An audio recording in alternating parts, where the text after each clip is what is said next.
a group of mindful, sensitive, artistic introverts getting together into a large group and really enjoying being in a large group for the first time to work together to create an album in nature. Oh, I went into the woods of the Pacific Northwest with a bunch of other people to like camp out in tents and make art for 44 hours. Artists from all over the place with all types of backgrounds coming together in the woods to capture a moment in time. We are a bunch of widows, weak persons. We all like arts, we all like sound, we all like to feel the world. So I'm Brad Muller. I'm one of the creators, founders of Campbient, and organizers. My name is Jennifer Howd. I am an artist and a producer and an editor, author. I'm Anna Frizz. I am a sound and media artist and radio artist. And I'm also an associate professor in film and digital media at UC Santa Cruz. I'm David Halsell, one of the founders and creators of Campient and Real More Real. I'm Jonathan Lawson. I'm a communications professional in Seattle. I work on climate change and also a longtime creative radio producer. I'm Emma Schaefer. I am a theater artist, an actor, and writer. My name is Joe Oakes. I'm an audio engineer and musician, and I also manage a concert hall at Cornish College in Seattle. I'm Ai Chun Huang. I'm from Taiwan, originally from Taiwan, and I just started to settle in Seattle. I'm Nicole Marie Heenan. People pay me to do sound baths, intuitive readings, and healing. I also facilitate groups. My clients are usually like nonprofits and government. That's how I pay my bills. And I'm also a musician. I guess when we showed up, like we had driven from the airport, and so there was a certain amount of like, COVID era flying masks. Are we wearing masks? We're wearing masks in the car. We've got a lot of stuff stuffed into a small car. Kind of figuring out like, oh, I wonder what these next couple of days will be like. I wonder what these folks will be like. So I was thinking more about maybe the social aspect. And then when we arrived, I was mostly thinking like, okay, where's a spot where I can set up? My immediate thoughts were just like, where's going to be my little HQ, my little tent corner. When I first arrived, I honestly was thinking, I have no idea how to pitch a tent because I had only been camping once before, and that was like 20 years ago. What was going through my head when I showed up was I have never done anything with sound whatsoever. How the hell am I going to be remotely helpful or useful, or like, where am I going to be able to fit into this equation? But I'm here and I'm ready and I'm excited, but also just like, what am I doing? First night, when we had that torrential downpour, well, we had one every night, I was in my tent thinking, okay, I think I'm surviving this okay, even though it feels like somebody's pouring buckets of water literally outside my tent. And I started thinking, well, if I'm okay, is everybody else okay? And am I the most okay? Did I do the best job of preparing? And I started thinking, okay, there's 27 people out here, and somebody has got it the best, and somebody has it the worst.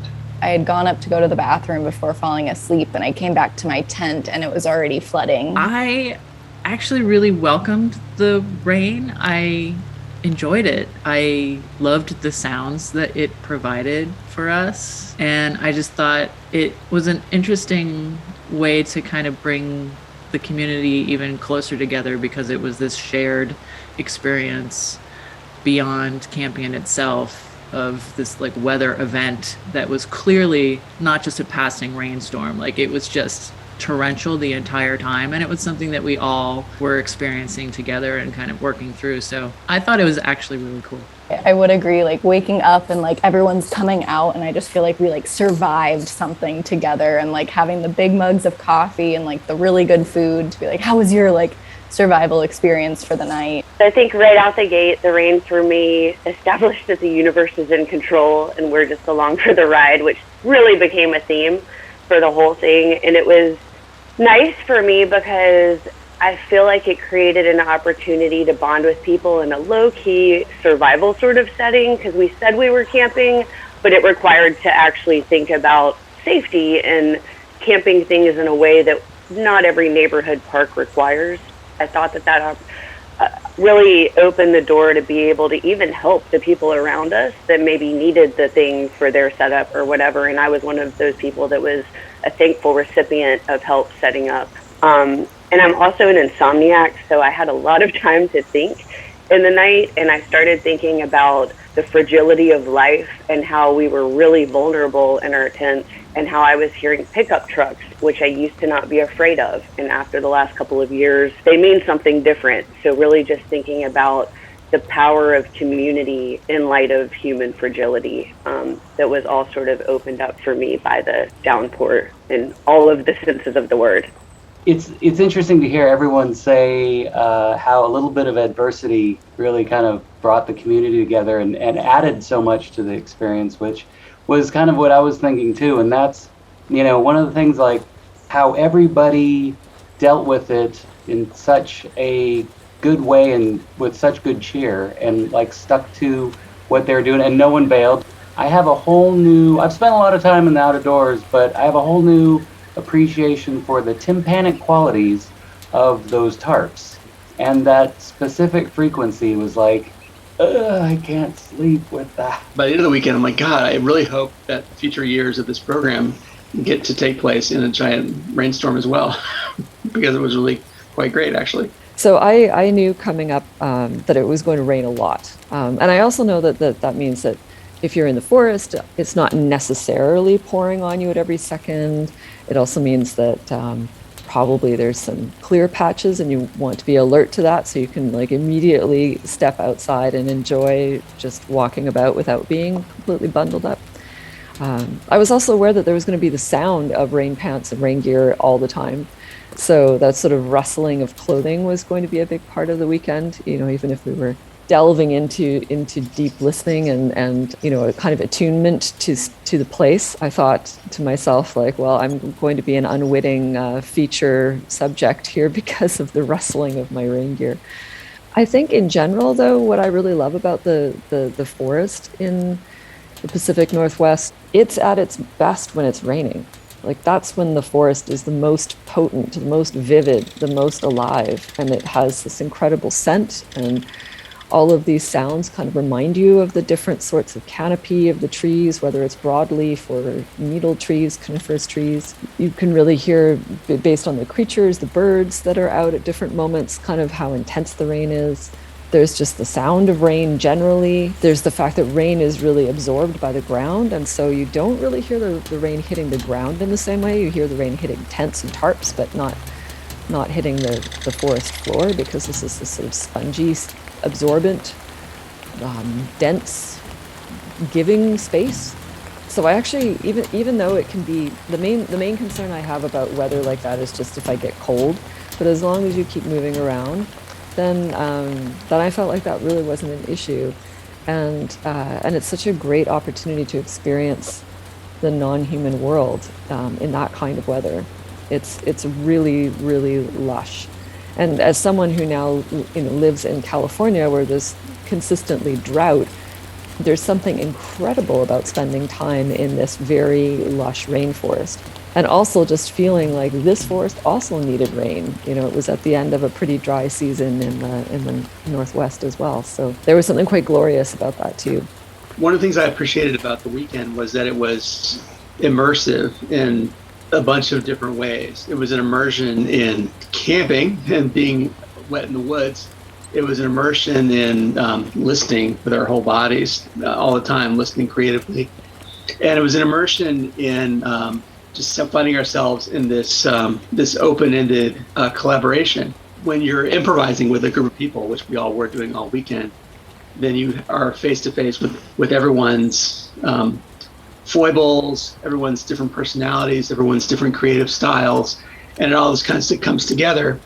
People's willingness or propensity to grab leadership or let other people take the lead in different times. And it's always a sort of social interplay. We need to make a compromise and negotiate with your friends and to do something together. That's really sometimes you need to be not so big in that group, but sometimes you also need to minimize yourself. Yeah, I would say to, to folks who are coming into this experience that if there is some sort of process that you work with that you find helpful, that you have a lot of quote unquote expertise in or experience in, find a way to voice it to the group that you're working with, because they may want that, they may feel like it's necessary and needed and welcome it, and it could end up benefiting everybody. So maybe don't be afraid to speak up. Just from the get-go, it said, okay, we're not privileging the people who have tons of experience with, or tons of gear, or tons of whatever. Everyone's bringing whatever they're going to bring. And I think the preparation that we had before the weekend, you don't need to bring recording equipment, you don't need to bring anything, all levels of experience, whatever. And so that was sort of said, but then once we got there, we figured out that that was actually completely true and that everybody had something to contribute. People had to kind of immediately manage several things at the same time. They had to figure out what their group was. They had to figure out how they might interact with the space themselves, and then also figure out how they would convey their impressions to a group and make collective decisions about how to create in response to being in that place and to listening to that place. So I was actually pretty impressed that people were tackling what seemed to be like a pretty monumental task in many ways. Also because it has to be finished in that time. There's no sort of last meeting over, over the internet or online or anything. But I think the biggest challenge probably was for people to figure out like what was their collective vibe and how could they collectively communicate with one another and decide how to compose. Even just the simple fact of like, where will we make the bass recording? Where will we do the foundational listening that will set the tone for the rest of the piece?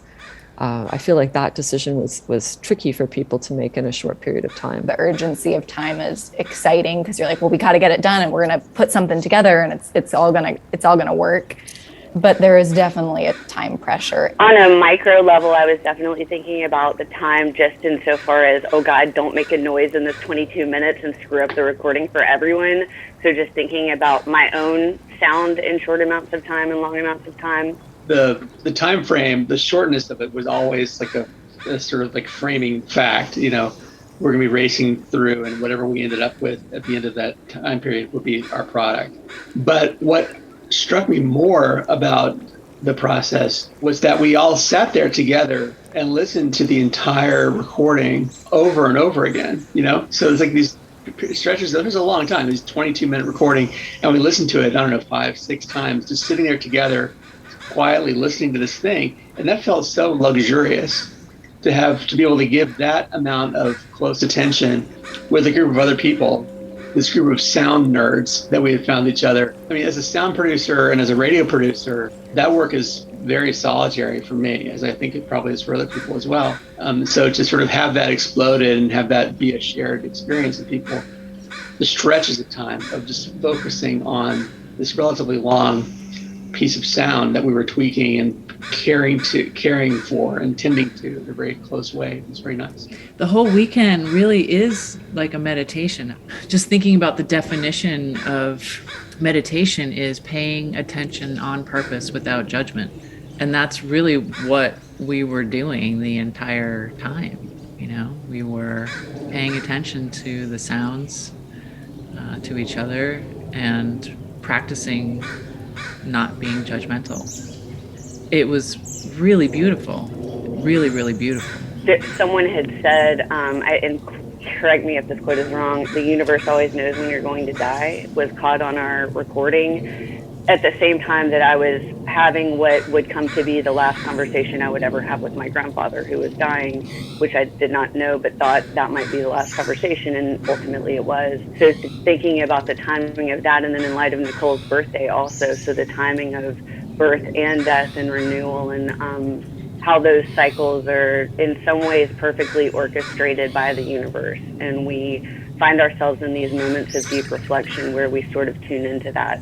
So really just experiencing without judgment in the present moment, or however Jennifer more eloquently put it, mindful through those spiritual experiences in a group context did really change how I was thinking about time. There were a couple times where like there was like just some really strong clashing opinions, but those of us that like had them kind of were just like, okay, well, whatever, like we'll just make a decision now, and it'll be good. And then the things that everyone got really excited about, there were a couple of moments in the recording where you could hear that lots of folks were like, this is the thing that must be highlighted.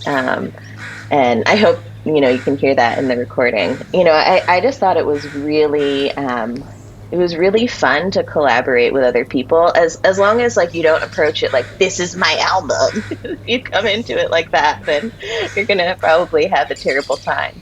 But if you're thinking about it like, oh, this is like a moment of time, or this is our work together, I remember thinking about the concept of the personal experiences that were happening in the group. One of our people in our group had gone through something really hard, and we were in the middle of a pandemic, and so people were grieving. And so a big theme of ours really came out to be grief. And I just loved grieving and creating joy together at the same time. Not only just grieving together, but supporting each other tremendously through this experience in a number of different ways, and the kindness that so many people were showing each other throughout this process. I was just shocked at how many people took the time to check in with me and didn't need to do that. It wasn't a required part of their day. It wasn't part of the task, but just going out of their way to just say, how are you doing? How did you sleep? How was your morning? What can I do? And just that stream of support and kindness. And even when there were moments where natural leaders felt compelled to speak, even that was done with such politeness and kindness, and with a real intentional desire to include everyone. For me in my work, it is always centered around the ensemble and the people I'm getting to work with. And I care most about the people and the process of making. And just during the pandemic, there's just been so little of that, for me at least.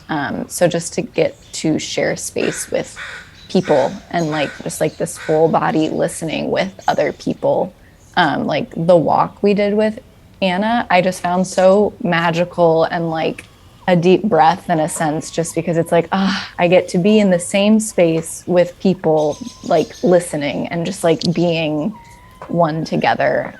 But it was great. It was incredible meeting everyone. There's just such a variety of artistic backgrounds, and also just sort of general life situations, or just different careers and things, and having everyone listening, just understanding that everyone has the capability to listen in a compositional way, and then having those different disciplines informing how you think about sound. I'm not much of a field recordist, but there were a lot of people there who clearly do a lot of like location field recording type things, and it was cool to see that, being used to just being like a studio grunt. There's something really important about going out and listening and recording that isn't just about like, I'm here to get the sounds, I'm going to go out and get all the good sounds, I'm going to strike gold and come home with my bag full of gold nuggets or my barrel of oil.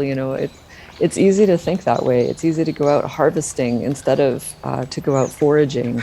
And I think an important aspect of that is to enter into a space of listening with the willingness to be transformed by it, even if it's a very small transformation, like I'm wet and cold and it's time to go home. It doesn't have to be a major paradigm shift here, but I think the willingness to be affected by things, to be open to being changed by something, and to understand that not every sound is available to me, not every experience is available to me as a person. Sometimes I think we have this entitled idea of the world is available. Maybe the world's not always available, and a kind of decolonization of that is to say that not everything is available to me. I have to spend time entering into relationship with things. Before, I just maybe focus on melody and that kind of feeling. But now I will be more pay attention to every detail of the sound, and also all the sounds around me. Because usually I'm so busy for being a mommy, doing some job. I always forgot the sounds around me, and I feel each sound have some meaning. So I start to pay attention to those sounds, what it brings to me, and then like what you guys say before, like the the sound comes out and the sound die live and die immediately. Yeah, I certainly became aware of the different sounds of the rain and the wind in conifers versus deciduous trees because they were so, clumped up or so defined. It's like over here there was just the broadleaf maples and they sound a certain way, and then the pines sound a certain way that it was really noticeable.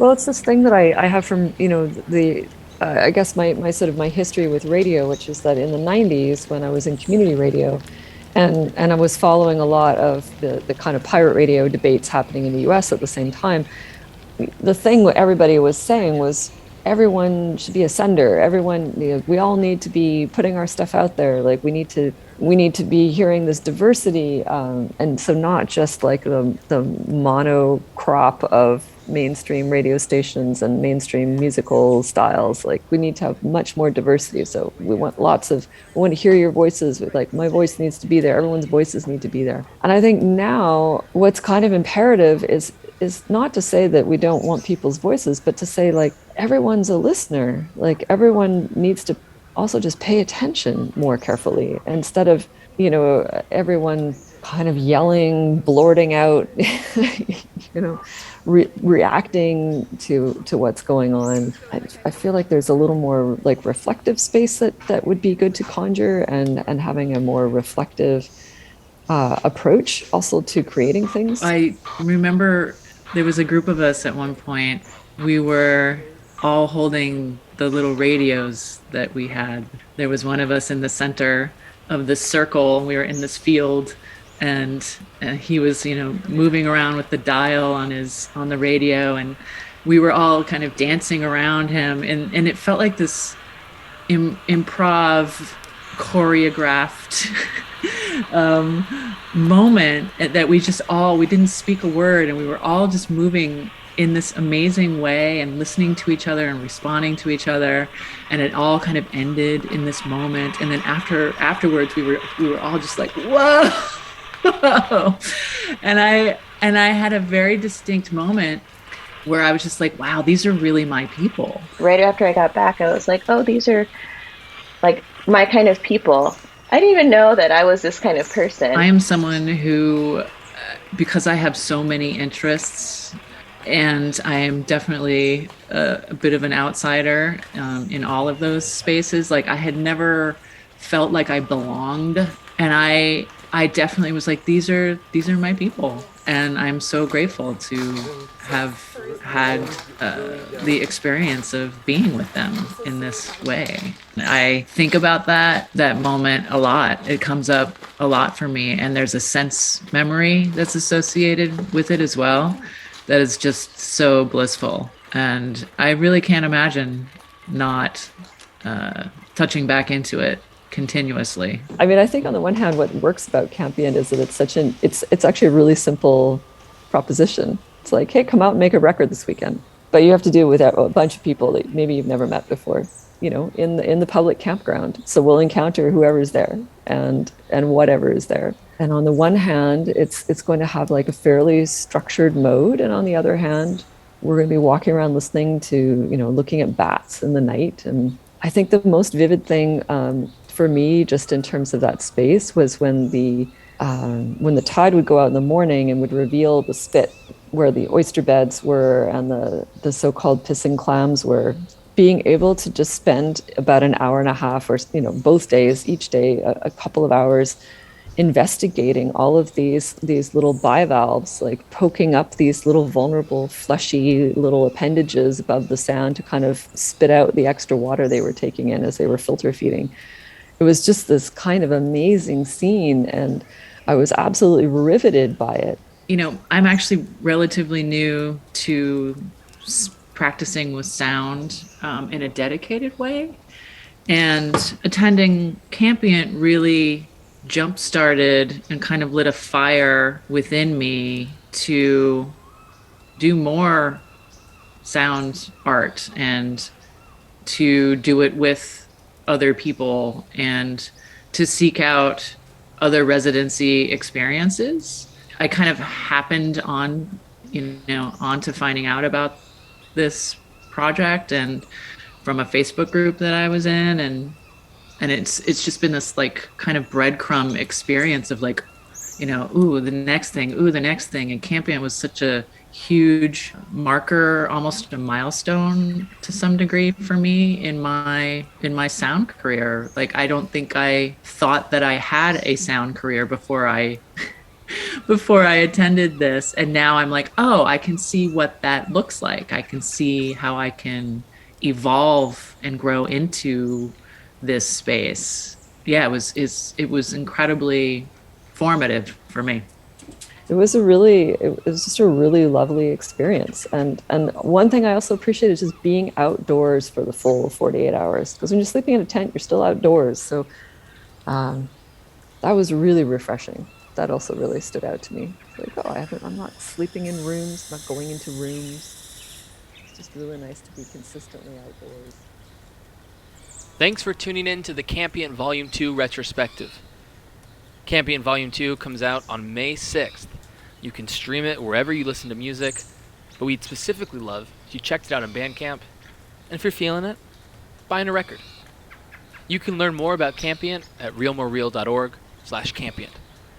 And keep up to date with when the next residency's happening, and hey, maybe even sign up. Real More Real is powered by Shunpike. If you like what we're doing, we hope you'll consider making a donation on our page. All donations are tax deductible, and they help support future editions of Campient and all the other projects we do at Real More Real. You can learn more about those as well at realmorereal.org. Thanks for tuning in. We'll see you next time.